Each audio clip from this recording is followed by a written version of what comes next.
So first and foremost, what is CAPA? CAPA is Corrective Preventative Action. It's about having a problem and fixing it.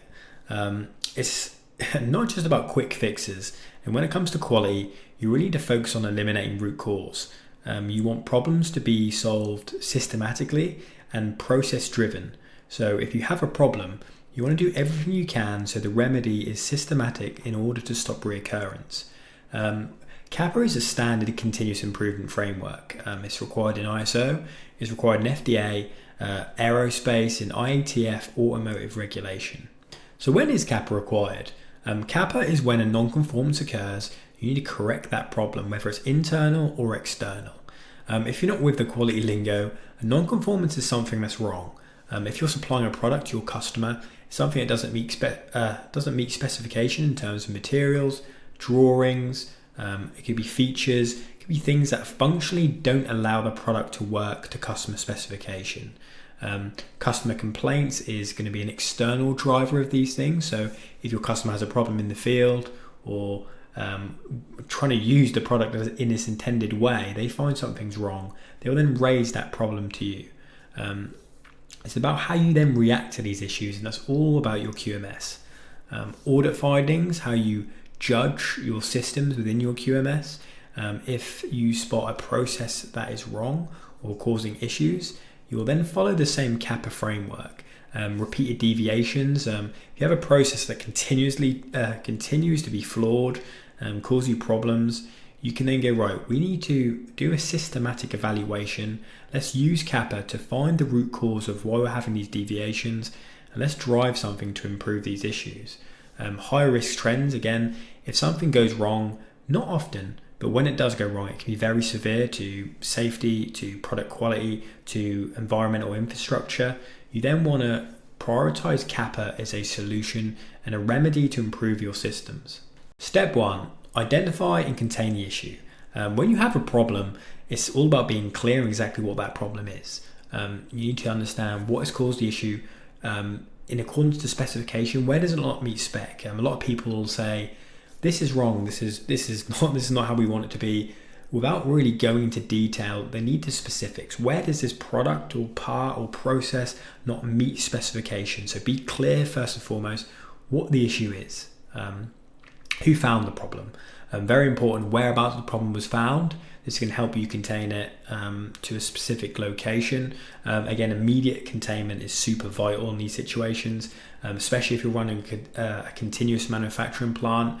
You need to make sure that this non-conformance doesn't infect any other places. It doesn't go through to your customer first and foremost. You want to be able to contain it. And if other techniques have told us anything, it's always start from where the product leaves site or the process ends and work your way back. This is a great way to contain a problem and actually fault find this specific area. And finally, assign an owner. Very important. You want, when a CAPA is ongoing, you want someone responsible. So they are in charge of starting to finishing. And again, a due date can be good. Most issues in this vein need to be you need to find a solution fast. You want to contain the problem as fast as you can, but sometimes you need to be specific on when you think that corrective action, that preventive action will come into fruition, and that defines step 1. Step 2 is root cause analysis. This is going from containing the problem to really analysing what went wrong. There's various different methods you can use. 5 whys is a great one. 5 whys is about, you had a problem, why did that problem happen? And then you go back, why did that happen? And then why did that happen? And why did that happen? And the framework is there to get to the real foundational problem, which cascaded and snowballed into the effect, which was the issue. Fishbone, again, another great one. This is about covering the machine, the infrastructure, the materials, the personnel, the environment. You cover every aspect and variable within a process and try to pinpoint exactly what could have been the contributing factor to the problem. And with any technique you use, there's various. It's all about being evidence-based and data-driven. You don't want to just go off assumptions. Issues without data is just an assumption. You can say, oh, we've had this problem, this does this contributes to this fixes this, without pinpoint accurate data, you're just going off assumptions, and it makes CAPA inaccurate. So with your root cause analysis, you want to use a good basis quality technique, and you really want to drive the data. So you've contained your problem and you've covered your root cause analysis. It's time to define the corrective actions. Simply, these are actions that need to address the root cause. So what went wrong and how do we fix them?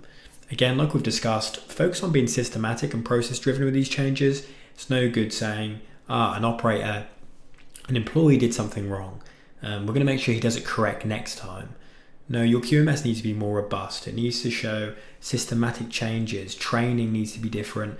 Then their machinery needs to be better. The equipment needs to be better. There needs to be things in place so they can't make mistakes.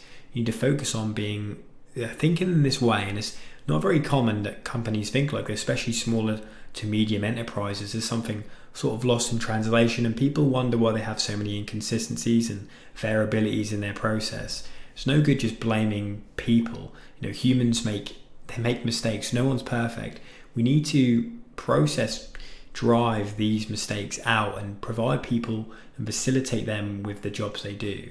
And again, just like the other steps, assigning owners to this, corrective actions, we need to make someone responsible for these fixes, whether it's different departments coming together to solve an issue. We need to focus on being very specific. You've contained the issue, you've conducted your root cause analysis, you've corrected the problem. Now's the part where your QMS really comes into effect. It's the preventative action stage. It's making sure, yes, you solved the problem, you found out what it is, but how do you prevent that problem rearing its head in the future? How do you stop any behaviors, process elements happening again? This is where you need to change things like work instructions, standing operating procedures, processes, procedures, add checklists, add gated inspection, add things that can detect if this problem is going to happen again, and also systematic elements of the process which can completely eliminate this root cause happening again and this issue. This is, again, training is a very vital part of this. It's training the operators on, look, this is what happened, this is what we need to do now, and this is what we're changing. And this is a very crucial part of that plan, do, check, act cycle within the continuous improvement framework. So you've gone through all of the practical steps. Now it's time to verify the effectiveness. There's no point having a really good CAPA analysis on paper, but you didn't actually resolve the issue. You need to make sure that you're putting a specific frame in place where you can record the data. You need to make sure that the problem didn't repeat itself. Is there other issues that could be at play that could have indirectly caused a problem and could create a future problem? Another important thing is, our KPIs are improving, our metrics improving. Have we have done maybe directly or indirectly improved other aspects of the product, made things more efficient? Have they improved the competency of your personnel? And ultimately, was the root cause eliminated? Did you solve what you set out to do? Finally, it's the closure and communication. Make sure that all actions are complete. There's no loose ends, no data that wasn't recorded, no specifics that needed to be measured. Effectiveness was verified at certain quarters, all stages. You made sure that you were directly measuring what you needed to measure. And lastly, very much so, not all the ways the case, but management approval. Whoever defined the problem initially sometimes can be the person you want to make sure, look, we solved the issue, this is what we've done, this is a broad summary of the things we've completed. And again, customers can be a shareholder who can be conductor of this information. It's, we solved this problem, this is our investigation, and we will hopefully never see this problem again. We've covered CAPA. Let's go over some common CAPA mistakes. Things that you might oversee or overlook or maybe not do correctly that can really lead you to some compliance issues with auditors may see it, management might pick you out. Let's really cover some specifics here. So top issues auditors will find and identify and will look for is weak root cause analysis. So if you had a problem and they maybe think, the techniques you used to come up with this and identify this as the problem was maybe not guided on sufficient data, not accurate data, and maybe assumptions that were not entirely true. It's why it's so important to be very precise. We discussed it earlier. Data is key, specifics are key, and again, another maybe unspoken thing is using internal specialists in certain fields. If there's an issue in a department which you may not work in or have too much experience on, or it's a product or a process you might not be the expert on, get down there and really invest your time into understanding what the problem is and what it could be and what the process is. And it'll really allow you to get into the mind of the operator in sort of involved in the process. And that's a very vital part of your root cause analysis. Another thing is actions that don't match the cause. So again, you could be doing things in vain, things that don't actually fully align with what the problem was. And if you did find the correct problem, maybe the corrective and preventive actions don't match entirely what you needed to do in that situation, and they might pick you out for not sufficiently checking the effectiveness. Maybe the training wasn't good enough, and you're basically leaving a lot of gaps and a lot of stones unturned in your investigation. Again, no effectiveness verification is so important. You could have the best root cause, the best corrective action on paper. You spent loads of money on new machines, time on new processes. You've covered really, really good training, but you haven't actually validated what you've done is fixed it. You could have had 10, 20 of the same defect internally or externally, and you've not picked it up because you've not checked the data correctly. And lastly, one that's very common for auditors is CAPAs left open too long. If you've got a CAPA open for months, maybe even years, auditors are going to really question that. That is a massive, almost an instant minor non-compliance on your audit score. And also, it doesn't look good as a quality manager, as an engineer. If you're leaving investigations that you might have completed them, you might have not, why are you letting a problem that needs containing and fixing and remedying sit idle for so long? So they're very key elements you need to make sure you don't overlook.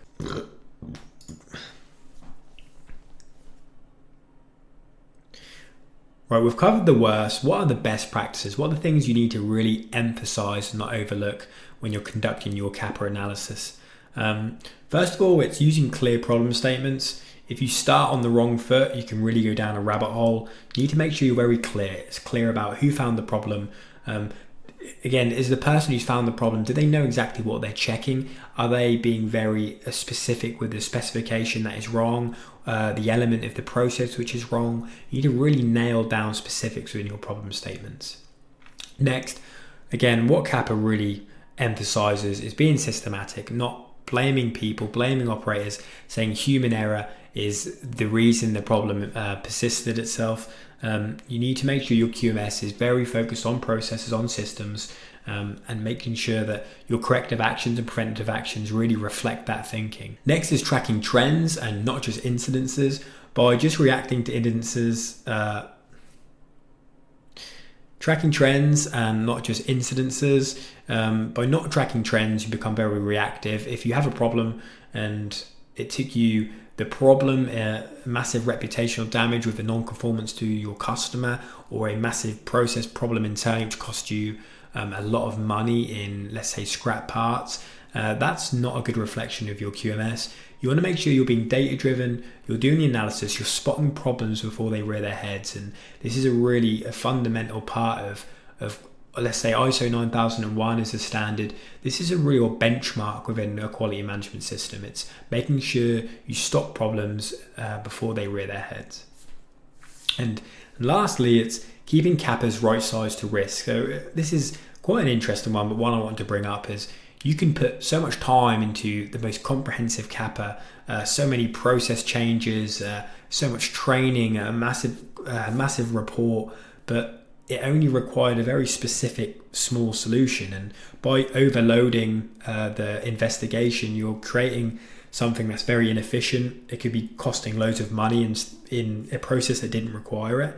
Instead, be specific in the smaller things, but in the bigger things, that's when you need to not just come up with a very small one statement, one summary answer with a very brief verification period, for example. You want to treat the CAPAs right size to the compliance risk, the internal cost, and also the external issues. If you had a very specific customer where you make a lot of money, it's a very close relationship, a very vital one, maybe a new customer, for example, or a product that's very safety critical, you need to make sure that CAPAs really encapsulate the severity of the problem.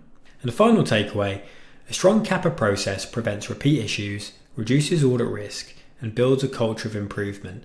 And of course, it's required for all of your quality standards. If this video made you rethink how quality works inside your own organisation, hit like and subscribe. My name is Liam Adcock, and thank you so much for watching.